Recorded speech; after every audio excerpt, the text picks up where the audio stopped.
Direktorat Reserse Kriminal Umum Polda Jawa Barat mengungkap kasus perdagangan bayi jaringan internasional dengan modus mengadopsi. Sedikitnya 12 orang diamankan oleh polisi. Pengungkapan bermula dari laporan masyarakat terkait aktivitas mencurigakan di sebuah rumah penampungan bayi di kawasan Bandung Timur yang ternyata digunakan sebagai tempat transit sebelum bayi dijual ke luar negeri. Saat penangkapan para pelaku, 5 bayi yang akan dijual ke Singapura berhasil diselamatkan.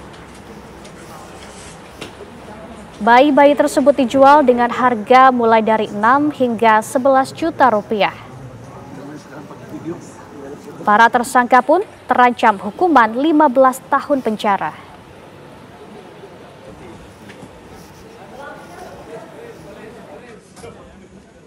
Nah, tadi malam kita juga mendapatkan satu tambahan tersangka lagi, kebetulan baru pulang dari luar negeri, kita cekal dan diamankan di imigrasi Bandara Soekarno-Hatta, sudah kita ambil dan sekarang dalam pemeriksaan.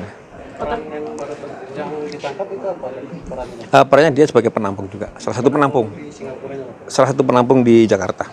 24 itu yang kita amankan, berarti sisa dari yang kita amankan.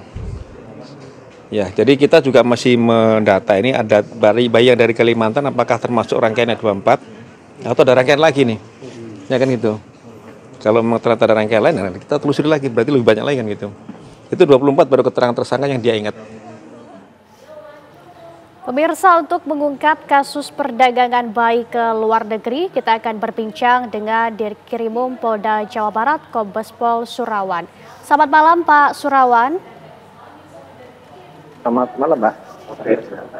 Baik, Pak. Kami ingin tahu apa hasil terbaru dalam pengembangan kasus ini, Pak. Ya, jadi hasil terbaru tadi malam kita sudah mendapatkan tambahan tersangka lagi yang baru pulang dari luar negeri dan saat ini memang masih dalam rangkaian pemeriksaan, Mbak. Di total tersangka yang kita dapat sudah 13 orang tersangka. Baik, kemudian modus apa yang digunakan oleh tersangka dalam kasus ini, Pak Surawan? Ya, jadi untuk modus para tersangka ini perannya bermacam-macam, dari mulai ada yang perekrut, kemudian ada yang perawat, kemudian menampung, kemudian ada juga yang menyiapkan dokumen-dokumen seperti paspor, kemudian kependudukan. Jadi mereka memang sudah terorganisir dengan rapi, jadi mereka modusnya adalah menjual bayi ini untuk diadopsi oleh baik itu warga negara Indonesia maupun dari Singapura. Baik, kemudian dalam menangani kasus ini kan bayi-bayinya dijual ke luar negeri begitu, Pak. Ini dari Polda Jabar berkoordinasi dengan siapa saja dari dalam negeri maupun dari luar negeri?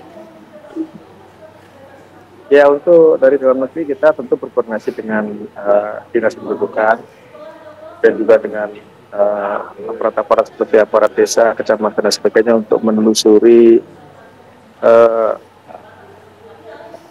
rangkaian bagaimana mereka bisa mendapatkan identitas. Selain itu juga kita bekerjasama dengan imigrasi untuk mencari paspor mereka dan juga tentu yang penting adalah perlintasan paspor-paspor yang dimiliki oleh para bayi ini.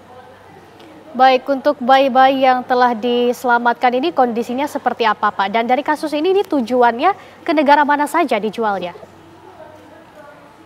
Ya, untuk kondisi bayi saat ini dalam kondisi sehat, kita titipkan di salah satu panti di Bandung dan setiap hari juga kita lakukan pengecekan terhadap bayi-bayi ini.